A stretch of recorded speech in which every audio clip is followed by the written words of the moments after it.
like some company driver stuff and how to make some more money. And also just talking about just things that I like, things that I've been keeping up with. So first, let's talk about what's going on today. I'm currently in Nebraska. I'm on 29 South, and I'm headed to Texas. I'll be in Texas tomorrow. I have a delivery on Monday. Currently, it's about 8:14 in the morning. I woke up early this morning. Kind of early, not too early. I mean, this really, I woke up at the time that I want to wake up at. Because usually, especially on a Saturday or a Sunday, I like to park at a Planet Fitness at night. And most Planet Fitnesses aren't. I wouldn't say most, but there's a good amount of Planet Fitnesses that are not closed, that are not open 24 hours on the weekend. So I like to get there at a pretty good time. This one closes at around 8 o'clock. I'm trying to get to Oklahoma City. This one closes at 8 o'clock today. And I have about not too long of a drive. I mean, the whole trip is not too long. It was only like a 900-mile, not like a 1,000-mile trip. 2 days, easy 2 days. So I'm gonna try to get there by at least 5 o'clock. So I have about 2 hours to work out. Today, I'm gonna hit back. I'm really gonna hit a lot of accessory exercises. I'm gonna kind of reset for next week. So I'm gonna start off my week with pressing. A lot of my workouts I've been focusing on. For the most part, I'm focusing on pressing, upper body strength, doing a good amount of lower body strength. So I'll squat like twice a week, deadlift once a week, maybe twice, and then I'll press. I'll do some type of press 3 days out of the week. So I'll do two bench presses, and then I'll do one shoulder press day. And then I'll make sure, if I do one bench press day, I might do a Larson press. I'll make sure on both days that I'll add in either a bench incline or a dumbbell chest incline. So I think today I'll just do accessory work. I'll start off my day probably with a bent barbell row. I haven't done that in like a week. So I'll start off with a bent barbell row, and then I'll go on to just doing different accessory exercises. I did kind of a back day 2 days ago. I deadlift, and then I did some rows. I also did hamstrings too. So like I'll kind of mix up a lot of my leg work. Do different days of leg work. One day like hamstring focus. The other day is quad focus. I don't really have a set program. I kind of just know what I want to do, and I go in and just hit the things that I want to get my weak points, hit my strong points. Just do kind of a mix of it all. A lot of it will switch around just based off of what I want and what I want to achieve. But yeah, today I'm gonna do like a bent barbell row, and then I'll also hit arms. Hit just different part of my arms. Most definitely hit bicep curls. I don't do bicep curls enough, but I do a lot of pull-ups and chin-ups. So those work the biceps really well. So biceps really grow pretty well. But I hit more triceps a lot. I hit dips. I do a lot of dips. And because I want to hit biceps today, I'll start off my day with chin-ups. I'll start off my day with chin-ups, and then I'll do a bent barbell row, do some bicep curls. Because I want to hit shoulders tomorrow and shoulder presses tomorrow, I might not hit triceps. I'll just save the triceps for tomorrow or that next chest day, because I'll hit triceps twice, at least twice. because I'm hitting the bent barbell row, I'll hit the different things that go with it. So the chin-ups is already going to hit the lats, and then I'll do a barbell row, and then I'm going to hit the upper back with like some blue lateral raises. I'll do some shrugs too. Yeah, do some shrugs. Also hit the traps, and the so my day will probably be a bent barbell row, chin-ups, and then a bent barbell row, and then shrugs. And I might, because I might be pressed for time, I'll probably do shrugs and bicep curls as a superset. And then I'll most definitely hit calf raises. My calves, I have pretty skinny calves, so I have to hit calves a lot. My calves take a lot to grow.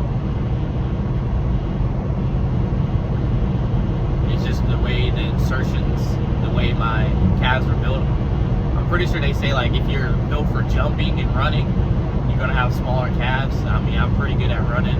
If I train hard enough, I'm a really good long distance runner and a sprinter. I'm pretty fast. But I need to hit calves. I want to get them. They grow in a good amount. I just want to keep that growing. And then I still feel my hamstrings. My hamstrings, they got work. My quads and my hamstrings are a good size. And I'll probably add in. So I'll just do a whole bunch, like a full body accessory day. Because also with the calves, I want to hit the hip abductors and adductors, just to keep that kind of that really works well with the squat and the deadlift, to get that posterior chain built up. And then so really just a whole bunch of accessories and the things that go with the barbell row, with the shrug, get the upper back, also get the rear delts, hit the rear delts. I probably won't hit lateral raises. I'll just save that for my shoulder day. But I'll hit the rear delts because that's the hardest. That's the one that you have to work the most. Usually the smallest muscle group on the shoulders for everybody. So it's good to work. It's good to work the smaller muscles more. One, they're easier to recover. The hamstrings are a big muscle group, so that takes longer to recover. But the smaller ones, you can hit those all the time. Calves, I can hit calves all the time. That's why I want to hit calves, not just on my leg day, but just any added day besides that, because it's a smaller muscle group, it's harder to grow, and it gets your Achilles, your ankles stronger hitting those, so less chance of injury. Here I got my coffee. I'm hoping you guys can hear me well. I've never done a video while I'm driving. So this will be interesting. But besides the exercises, I kind of want to talk about just more ways, because I've talked about how to be successful as a 26-year-old driver and what I do, or at least what I do. You know, I haven't been trucking for that long, but I feel like I have a good grasp of what's needed to be successful for a small part. I want to say I know everything. I don't know everything, but I think I have a pretty decent grasp on what to do, especially when I was being an owner-operator of my van.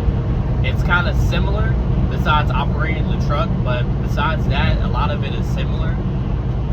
Operating the truck and it's more expensive, but as for company driver, it's way less work, way less things that you have to kind of keep up with, besides just your regular, responsibilities on the job. But today I wanted to discuss just different avenues to make money, especially as a company driver, because these are my first videos. I'll probably attack a lot of these same topics again later on, especially as I get more experience. And then the thing that I'm about to do soon, which I'll end up making a video soon, probably maybe in the next week or two, the opportunity that I'm about to get into, I'll talk about that and just what I think about it, and then what it's like when I'm in it. So different avenues to make money as a company driver. You know, you want to, especially as a company driver, you want to maximize all your money making opportunities.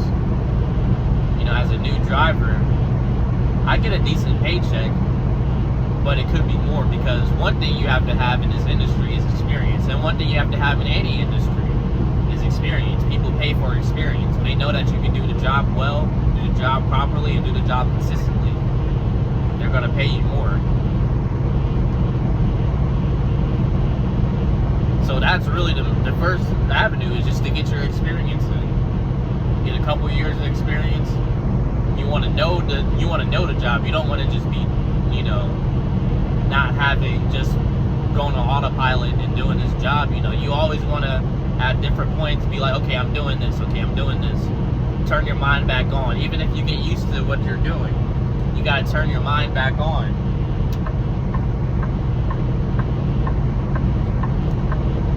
You got to turn your mind back on, because you want to be always, you know, have your head on a swivel. You never know when you might miss something, and then boom, you know, especially in this industry, one bad move can lose your CDL. So yeah, you want to get that experience, get that consistency, knowing how the laws work with this. You know, my company gives a handbook or a book out. Well, I think every company has to have that green book about the rules, the laws within the industry, and how DOT checks you and everything like that. You know, you want to know all those things, so you can just have your assets covered.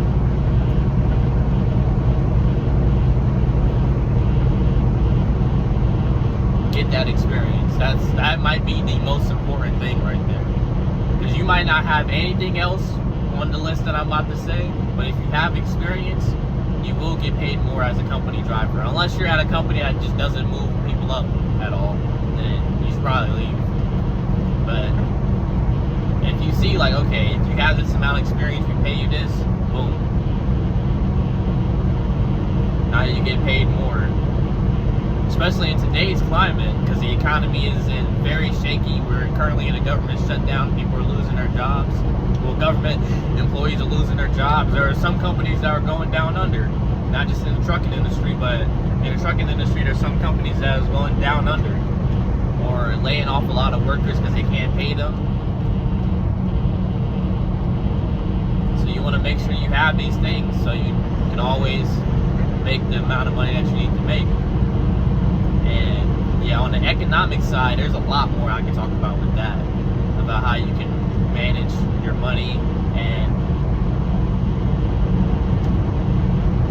and use your money as a tool to benefit you later on. You know, that compound effect benefit you later on in life. So you can have more money. So you can really beat. So you can at least try to beat inflation. You know. So, but back on to the different ways to make money.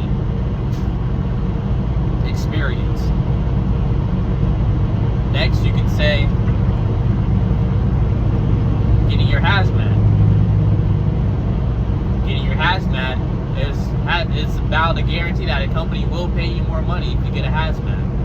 Hazmat is another degree of skill that you need to know how to handle. More load opportunities with that. You know, you'll be moving explosives, corrosive material,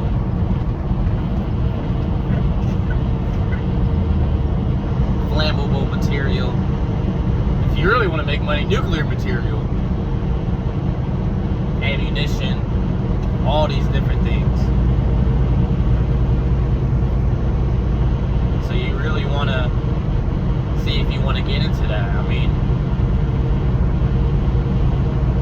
that's a guaranteed higher gross in your income. That's very important. You get that,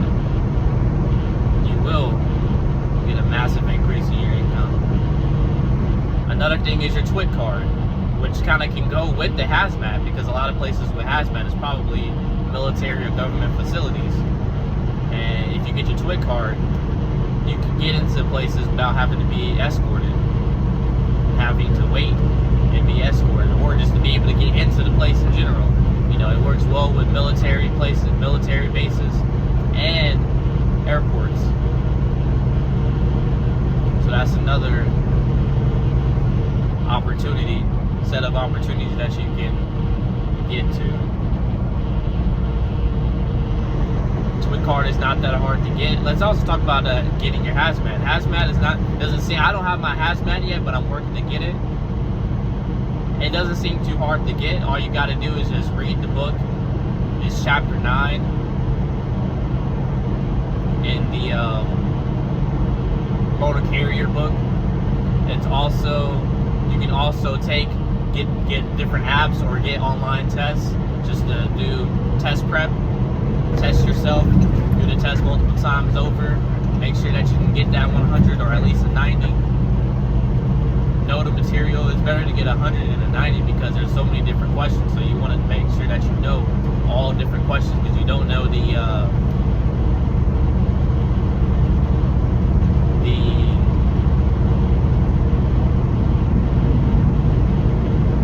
set of questions that they're going to give to you.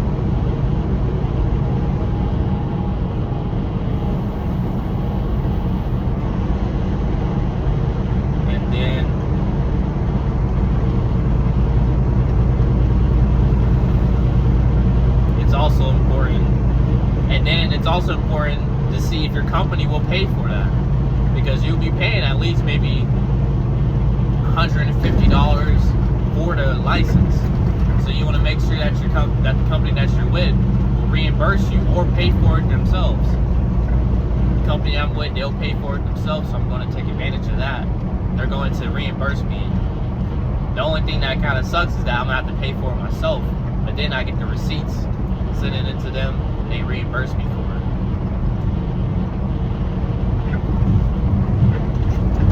So really take advantage of every opportunity, every money-making opportunity that you have, so you can maximize your income.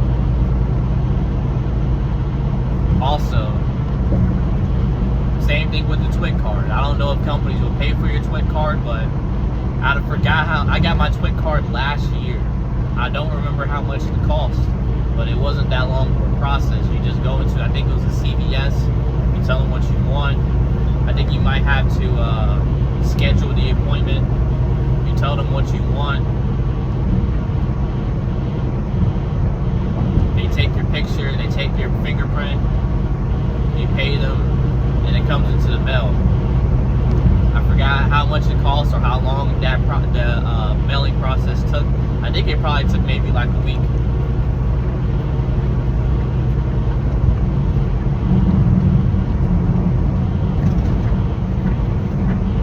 I have a weigh station coming up. It's probably closed. Once you're out here, you'll figure out which states be having weigh stations closed all the time, which will be open. We'll see if this is open. I actually just did my weight this morning too. I got fuel and then I did my weight. Yeah, I just got the bypass, so yeah, it's closed. Anyone notice that the whole Northeast, besides, pretty much the whole Northeast besides Maryland, all them weigh stations be closed. Every weigh station in New York closed.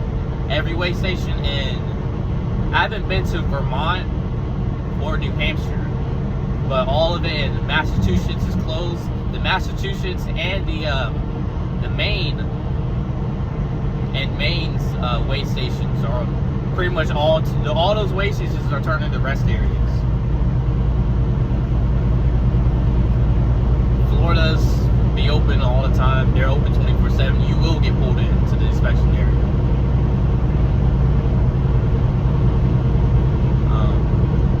I'm headed. It was very important that I did my weight because I'm heading into Oklahoma and Texas, and those weigh stations and inspection zones will be open, and they will get you. They will pull you in, especially Texas. Texas is not playing. You better know how to read, write, and understand and comprehend English. Because you will, they will test you. I haven't been tested yet. Because all I would do, I was in Loretto. All they were like, do you understand English? I was like, yep. Or yes, I do, sir.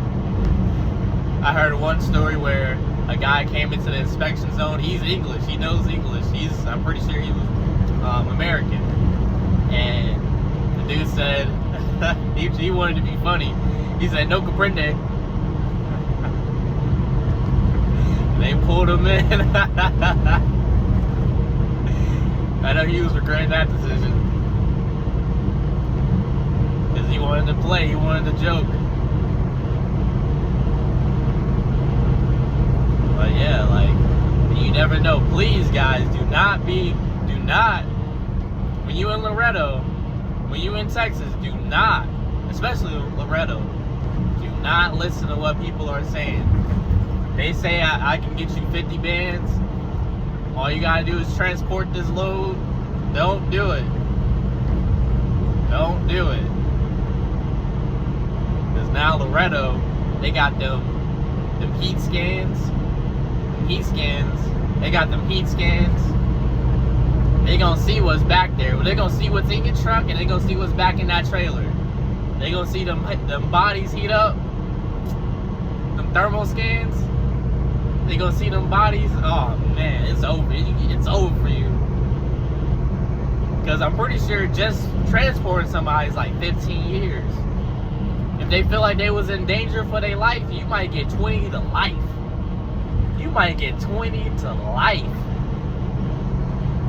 If they feel like that person was in danger, or if they died while you transporting them, you done. You are done.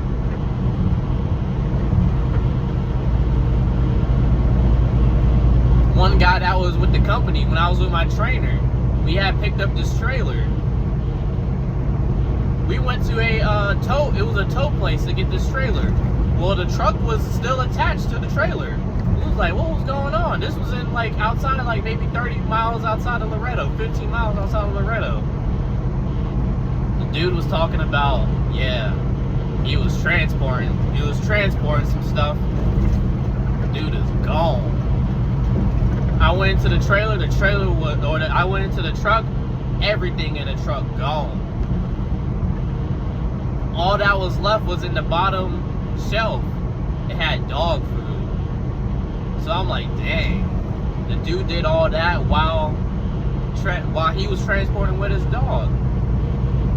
So you know his dog is gone. His dog is in the pound right now, and he in the pound.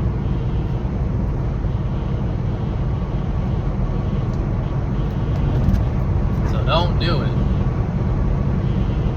And I hear a lot of the times is that whenever some like the cartel or some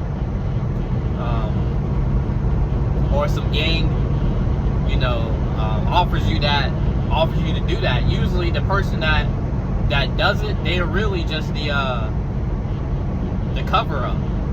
They might give you a little 20. They might put a little 20 on you, on your truck. And then while the border security, while they checking you, while they getting everything out your truck, they found it all. They got 2 trucks with 100 on there, going right past. So you might be like, dang, I wanted that 50 bands. They lying to you. They give up that 50 bands. They making millions. They bringing millions over.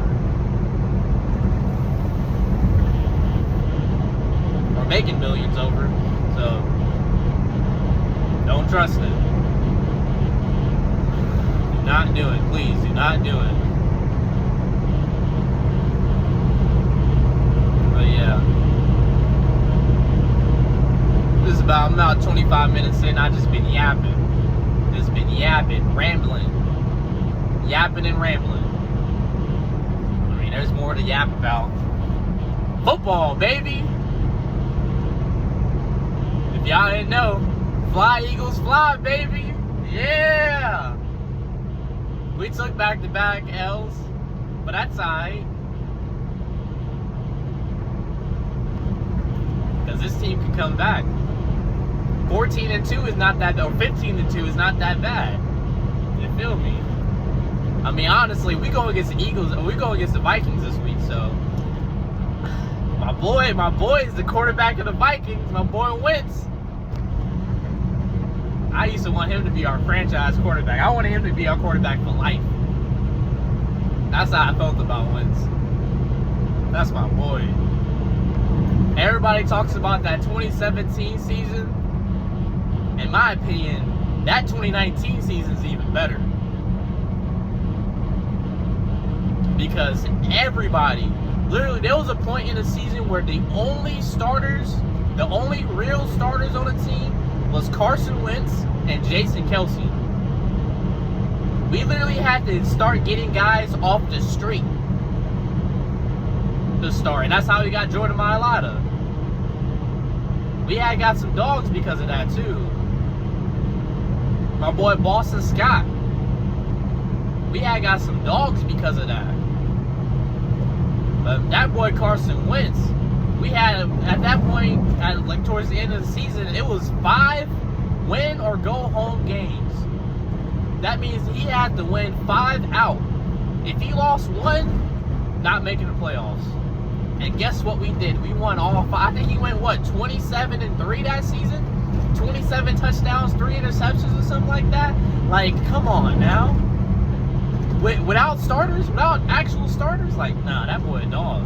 That boy's a dog. I hate Jadeveon Clowney. I hate him with all my heart because he gave that man brain damage. And just, again, when Jadeveon Clowney was on the Seahawks in that playoff game, like, Wentz would have went off that game. And Wentz was going down. He was literally going down to the ground. Jadeveon Clowney decided to dogpile him go head first into his head and knocked him out. Like, and the refs didn't call anything because Wentz got up, but he didn't know where he was.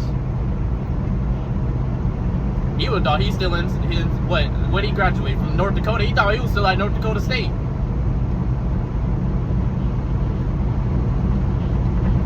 Man, that pissed me off. I was so mad. I'm still mad at Jadeveon Clowney. I hope all goes horrible for him. I hope everything goes horrible for him. I do. But I'm hoping. I want the Eagles to win this game, but I hope Wentz gets like 4 touchdowns, 400 yards. I hope he cooks our defense. Cooks them. I hope our defense plays amazing, but he just cooks. Just cooks. Because all the touchdowns are probably going to go to the tight ends or the running backs, while Justin Jefferson gets like 150 yards receiving, but no touchdowns. That's literally how Wentz plays. He throws touchdowns to running backs and tight ends, but he gets long passes to his receivers.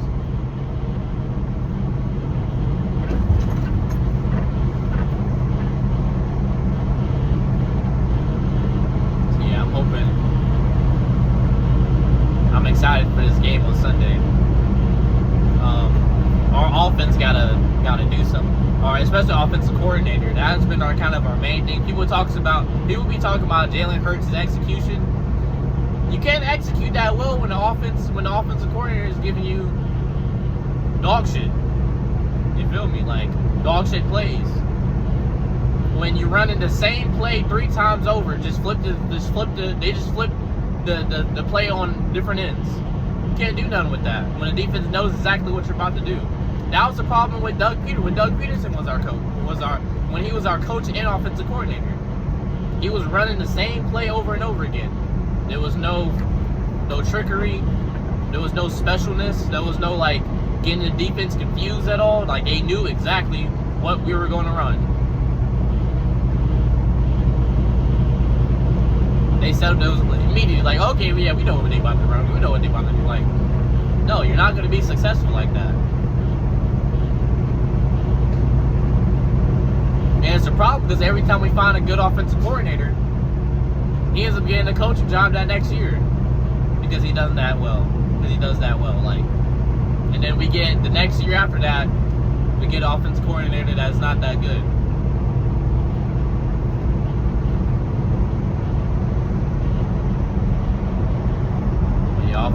about 30 minutes in. We'll just talk about food. Since I'm headed to Texas, hopefully I can find a Soul Man barbecue. Hopefully, because I'm going down 35. I know where it's at on 30. If I'm heading down 30, but on 35, I don't really know. But hopefully I can either find a Soul Man barbecue or a Taqueda. I forgot the full name of it, but it's a taco spot. Man, what I get the corn tortilla with the barbacoa. That barbacoa be hitting. The barbacoa is lamb meat. That corn tortilla with the lamb meat. Woo! You put that cilantro and that onion on it. Then you put that red sauce and that yellow sauce on it. Woo! My goodness. You can't do nothing with it. It is something different. It hit different. It just hit in a different way. But hopefully I can find that whenever I get into Texas. But I'm about 31 minutes in. I've been yapping and rambling long enough. This is my longest video so far. So I appreciate y'all for listening. Y'all have a good day.